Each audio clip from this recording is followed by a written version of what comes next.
Merci de rester fidèle au programme de Nyota Télévision. Madame, Monsieur, bonsoir et bienvenue à cette grande édition vespérale du journal qui retient au sommaire les lancements de la campagne des contrôles et des protections des sites de l'État qui a eu lieu ce vendredi 15 février 2013 en présence du ministre provincial de l'Urbanisme et Habitat, Juvenal Kitungwa, ainsi que du ministre Fridolin Kaswechi des ITPR.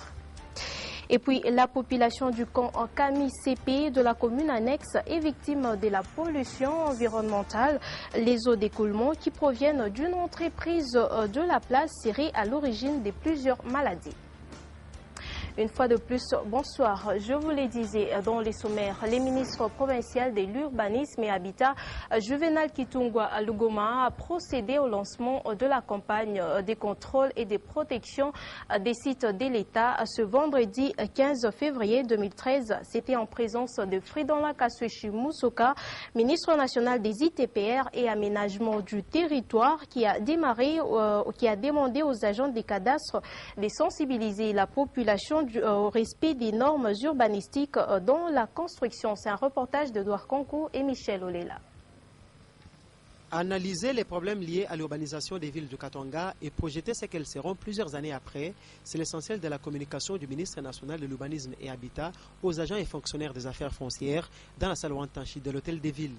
Après le mot de bienvenue de Madame le maire adjoint, Juvenal Kitungwa Lugoma, ministre provincial en charge des infrastructures, urbanisme et habitat, a dans son discours évoqué la croissance démographique et la prolifération des quartiers périphériques où des maisons hors normes sont construites, même sur des zones de non-aedificandi. C'était avant de lancer officiellement la campagne de contrôle, protection des sites et vulgarisation des lois et documents de l'urbanisme et habitat. Pour Fridolin Kaswechi Musoka, certes les efforts sont fournis à Lubumbashi où plus de 200 km de voiries et routes sont aménagées, mais il reste encore beaucoup à faire. Les agents de l'urbanisme, habitat et affaires foncières ont posé des questions auxquelles les ministres ont répondu. Le ministre national de l'urbanisme, habitat et aménagement du territoire explique l'importance de cette rencontre. Notre pays est en train de cheminer, comme beaucoup d'autres, vers une population de plus en plus urbaine. Mais le secteur urbain a ses exigences. Et il faut arriver à bien réglementer, bien organiser l'espace urbain pour en tirer le maximum du bénéfice qui est la croissance économique et donc la réduction de la pauvreté. Et dans ce sens, le ministre en charge de ces secteurs au niveau de la province du Katanga a répondu à différentes préoccupations et c'est comme ça qu'on a tenu à organiser cette rencontre de manière à sensibiliser d'abord tous les acteurs de ces secteurs, non seulement les fonctionnaires, mais les autorités municipales, ici représentées par Madame la maire adjointe, et communales, où vous avez vu les bourgmestres. Et cela pour encore mieux organiser l'espace urbain. Il ressort de cette réunion que si l'on ne tire pas attention, dans 25 ou 30 ans, toutes les villes du Katanga seront butées au problème d'urbanisation, d'où l'implication de tous s'avère nécessaire. Vous avez suivi l'élément sur le lancement de la campagne des contrôles et des protections lancée par les ministres Fridolin Kaswechi. De plus en plus dégradée, l'avenue Muiro a attiré l'attention du gouverneur de la province qui y est descendu en urgence ce vendredi 15 février 2013, demandant à l'OVD d'y démarrer les travaux d'assainissement dans l'immédiat. C'est un reportage de Nono Landou et Stéphane Chisso. Muiro, centre-ville de Lubumbashi, subit de manière flagrante les conséquences d'un manque évident d'assainissement. Sa chaussée connaît une dégradation très accentuée, avec notamment des grands problèmes d'assainissement à sa jonction avec l'avenue Sendwe. On ne sait plus si les véhicules qui l'empruntent roulent ou nagent. Alerté par cet état des choses, le gouverneur s'est immédiatement rendu sur le lieu ce vendredi 15 février 2013 avec le patron provincial de l'office de voirie et drainage pour que démarrent dans l'immédiat des travaux d'assainissement. Aussitôt remarqué, l'honorable Moïse Katumbi Chapoué est rejoint par ses administrés, chacun tenant à lui serrer la main.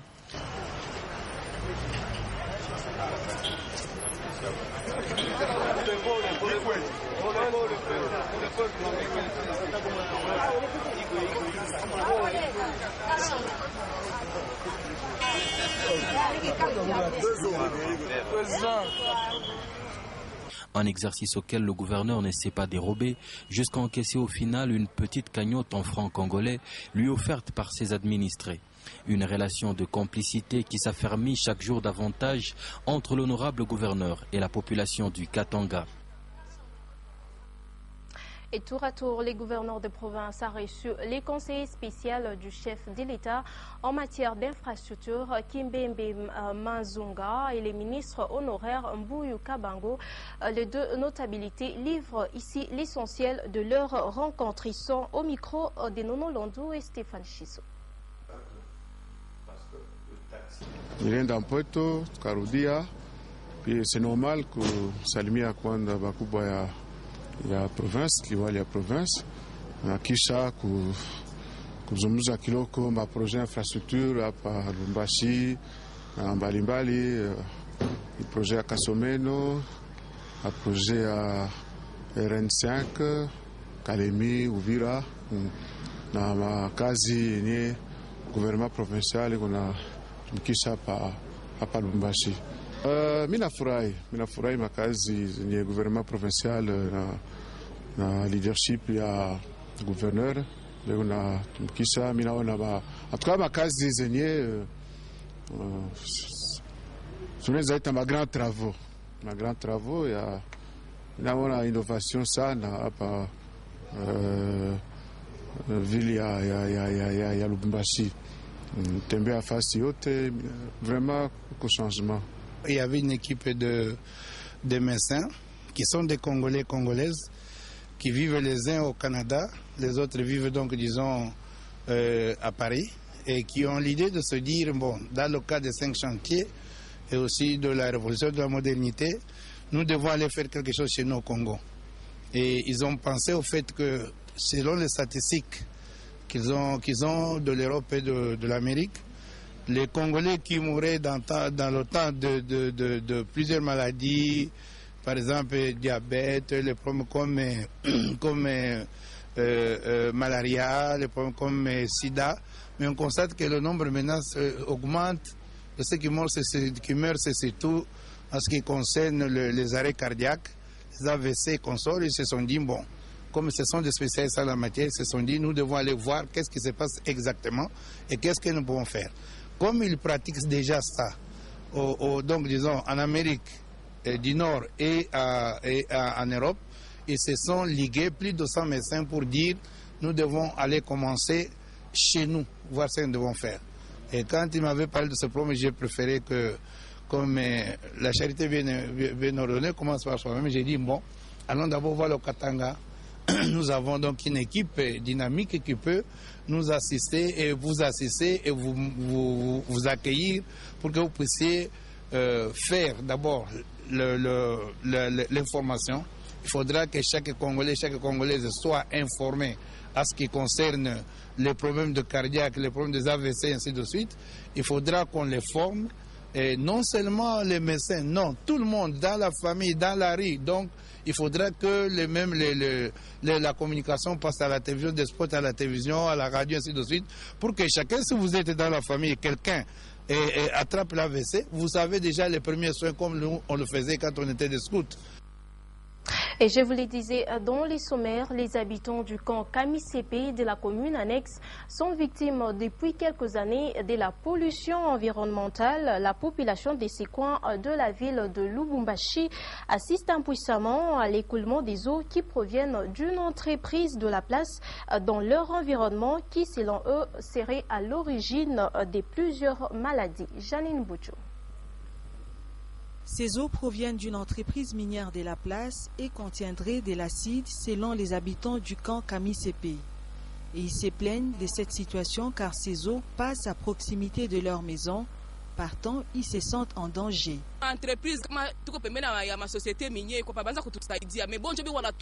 Normalement, ceux qui vivent à côté des entreprises minières bénéficient de certaines actions sociales. Mais nous, c'est le contraire. Les eaux des CDM nous indisposent vraiment. Pour certains, L'écoulement de ces eaux sont à la base de la détérioration des routes dans leur milieu. Quand les eaux s'entassent dans nos champs, ça abîme nos plantations. Canaliser ces eaux pour qu'elles se déversent ailleurs serait une bonne chose.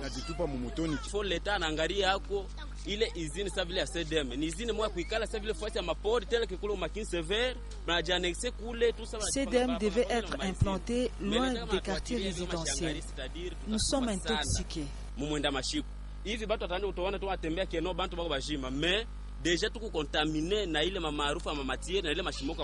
Plusieurs cas de maladies pulmonaires chez les enfants ont été enregistrés ces dernières années dans ces coins selon les sources médicales. La pollution causée par la fumée des matières traitées et l'acide contenu dans les eaux qui coulent serait à l'origine de ces phénomènes. Et puis, l'Église de Jésus-Christ de Saint des derniers jours, communément appelée Mormone, vient de rendre possible les travaux d'adduction d'eau potable à l'hôpital général des références Jason Sendwe. Ce projet va mettre fin au problème des pénuries d'eau qui connaissait cette institution hospitalière. Suivez. L'eau, c'est la vie, dit-on. L'Église de Jésus-Christ des Saints des derniers jours a compris mieux cet adage et l'a concrétisé. C'est ainsi qu'elle vient de réhabiliter les châteaux d'eau de l'hôpital général des références Jason Sendwe. Ces châteaux d'eau d'une capacité de 80 mètres cubes. Désormais, cette institution hospitalière avec cet ouvrage va combler tous les pavillons du rez-de-chaussée jusqu'au niveau le plus élevé. C'est le représentant du ministre provincial de la Santé qui a remis cet ouvrage aux bénéficiaires par le biais du médecin directeur André Moueloa ou Apezela, qui au nom de tous les malades et personnels a eu des mots justes. La somme de manifestation a été la remise officielle du système d'approvisionnement en eau que l'Église de Jésus-Christ des Saints des derniers jours a offert à l'hôpital Sendwe. J'avais demandé à l'hôpital Sendwe à quoi est-ce qu'il pouvait aider. C'est ainsi que, comme hôpital, nous avons pensé que l'approvisionnement en eau était une solution qui pourrait nous apporter. C'est ainsi qu'aujourd'hui, nous aboutissons. Il faut noter que les travaux ont débuté le 26 octobre dernier. Les pensionnaires et les personnels de l'hôpital général de référence Jason Sendwe pourront être desservis en cette denrée 24 heures sur 24. Quand on donne de l'eau à une population, on donne la vie. Une seule recommandation a été formulée à leur endroit: gérer et sauvegarder l'ouvrage en bon patriote. Au chapitre des transports, plus de 2 mois de courtoisie routière. Le bilan est positif d'après les commandants PCR ville Lubumbashi. Il a déclaré hier au cours de la réunion entre les ministères des Transports, PCR et CNPR. Tous ces services techniques se sont convenus de travailler en collaboration pour permettre à l'État d'avoir les moyens de sa politique. Édouard Kankou. Pendant toute la période de la courtoisie routière, les agents de la police de circulation routière ont fait leur travail convenablement. Ceci vient du commandant de la PSR ville de Lubumbashi au cours de la présentation du bilan de la courtoisie au ministère provincial des Transports. Très peu d'accidents ont été enregistrés et l'on a plus déploré l'incivisme de quelques conducteurs à travers la ville de Lubumbashi. Prenant part à cette réunion, la CNPR a saisi l'occasion pour faire allusion au recyclage des chauffeurs des taxis et taxis-motos avant d'obtenir le permis de conduire biométrique. Il faut rappeler que l'échéance accordée aux détenteurs des anciens permis tend petit à petit à sa fin, raison pour laquelle les éléments de la police de circulation routière sont aux aguets pour procéder à la répression. Et un câble électrique est tombé sur la route où se trouvent certains vendeurs du marché Kabula-Meshi dans l'après-midi de ce 15 février 2013. Heureusement, il n'y a pas eu mort d'homme, mais un danger permanent d'électrocution est arrivé du fait que ces vendeurs exposent leurs marchandises en dessous des câbles électriques. C'est un reportage de Jean-Paul Malimba rendu par Consolat Kanja Maklovera. Alors qu'ils sont sommés de déguerpir depuis le mois de décembre 2012, plusieurs vendeurs de l'ancien marché Kabula-Meshi ont failli perdre leur vie ce vendredi 15 février suite à une coupure de câble électrique moyenne tension. À sa chute, ce dernier est descendu jusque sur les stands des marchandises qui étaient étalées sur la route par manque de marché. Certains vendeurs qui ont échappé au danger ont poussé des cris d'alarme afin que les décideurs trouvent pour eux une autre place sûre. Il y a le câble qui est tombé aujourd'hui. Heureusement qu'il n'y a pas eu de dégâts, mais ça peut toujours tomber. Nous sommes sous la pluie, sous le soleil, et ça ne va pas. Heureusement qu'il n'y a pas eu mort d'homme, mais nous sommes sur le même danger. Il y a le même danger qui nous guette.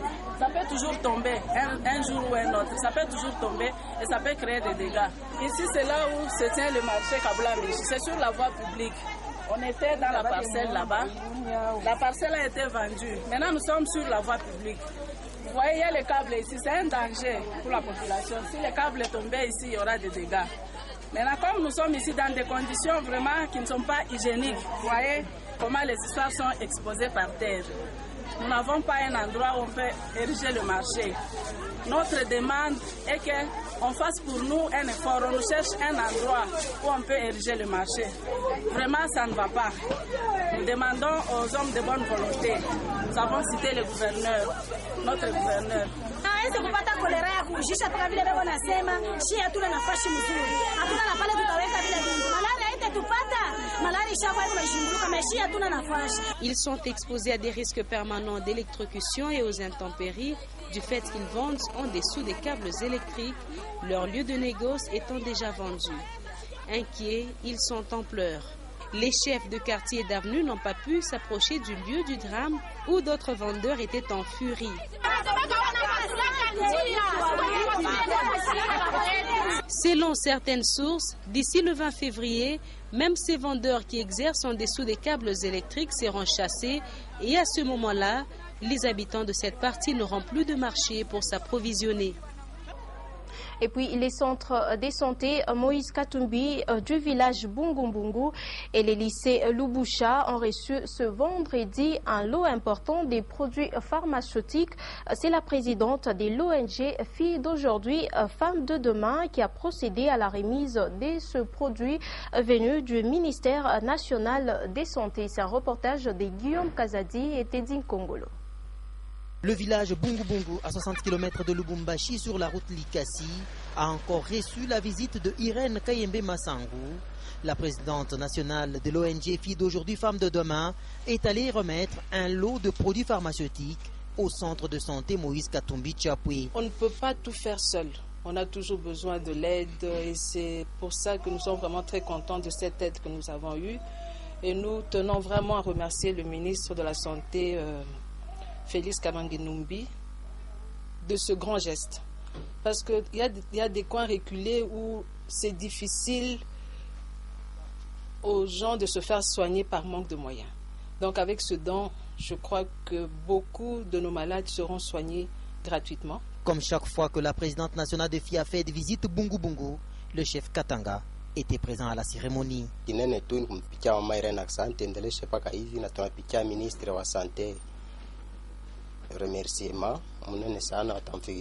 Le médecin-chef de centre Déance Mbaya, flatté par le geste, trouve ici de quoi faire face aux maladies les plus fréquentes pendant cette période de pluie. D'habitude, dans les contrées où nous vivons, la plupart des familles, ils sont pauvres.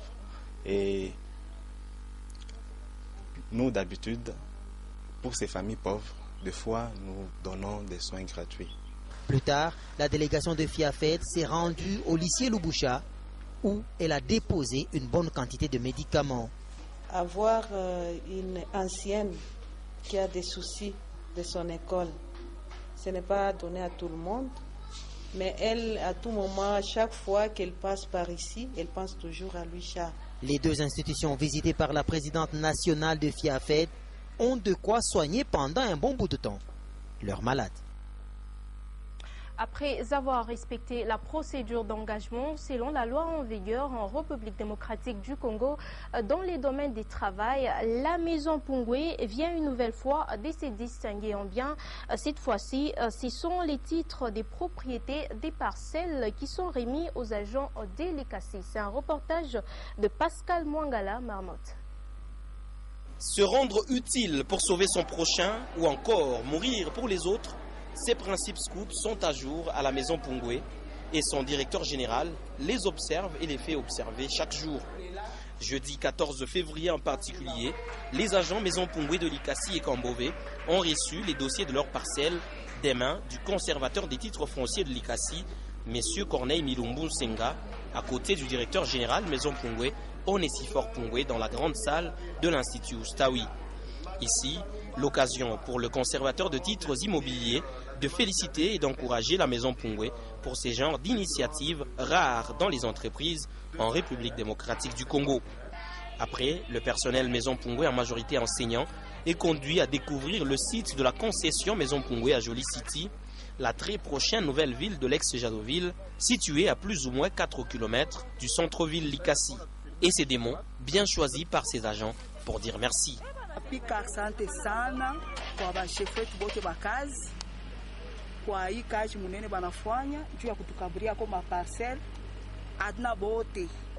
Ceci est une manière pour la Maison Pungwe d'appuyer le chef de l'État dans la révolution de la modernité. Et quand nous parlons de la modernité, pensons que chaque travailleur ou chaque agent avec une maison. Et aussi, c'est surtout dans le cadre social.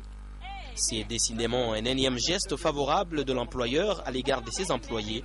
Depuis la signature des contrats en septembre 2011, le salaire à la banque, tous les avantages sociaux assurés. Pas de complexe donc pour un enseignant. Maison Pungwe. Oui, monsieur.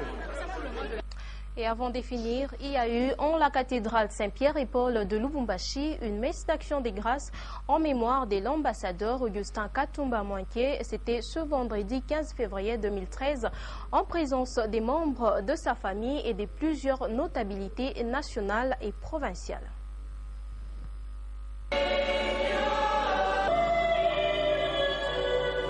Commémoration dans le recueillement et la dignité du premier anniversaire de la disparition de l'ambassadeur Augustin Katumba Mwanke, ce vendredi 15 février 2013, en la cathédrale Saint-Pierre et Paul de Lubumbashi, où, se joignant à la famille de l'illustre disparu, de nombreuses notabilités du pays ont pris part à cette messe d'action de grâce et à ce devoir de mémoire.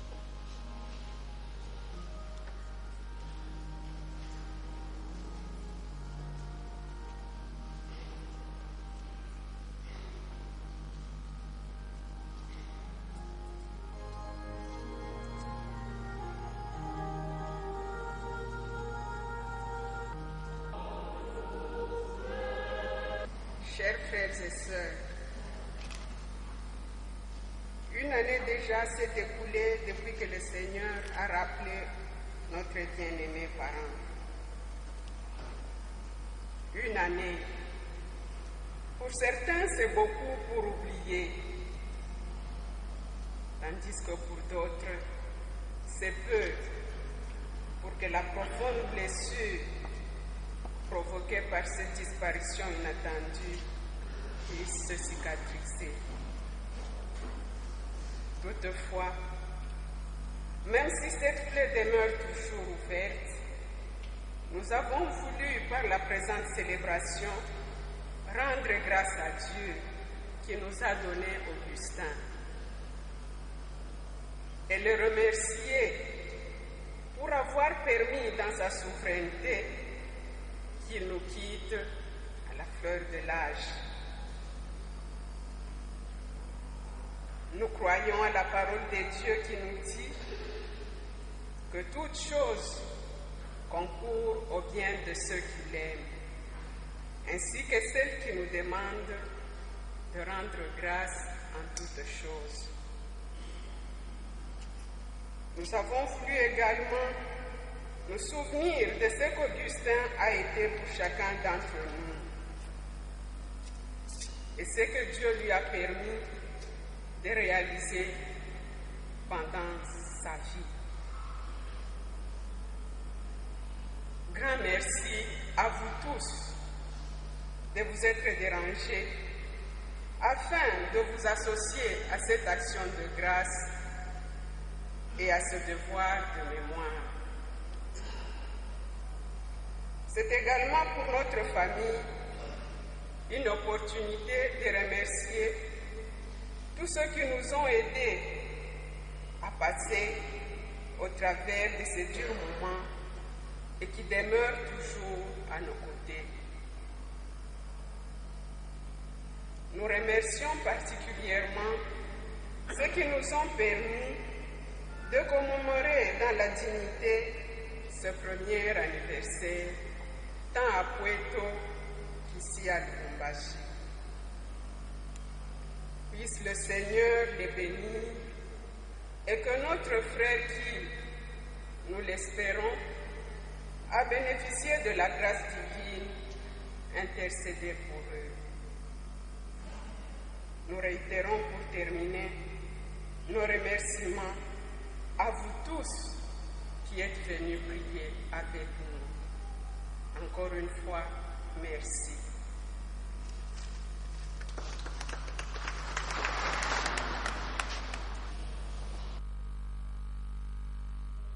Voilà, c'est la fin de cette édition du journal. Madame, Monsieur, je vous rappelle le principal titre.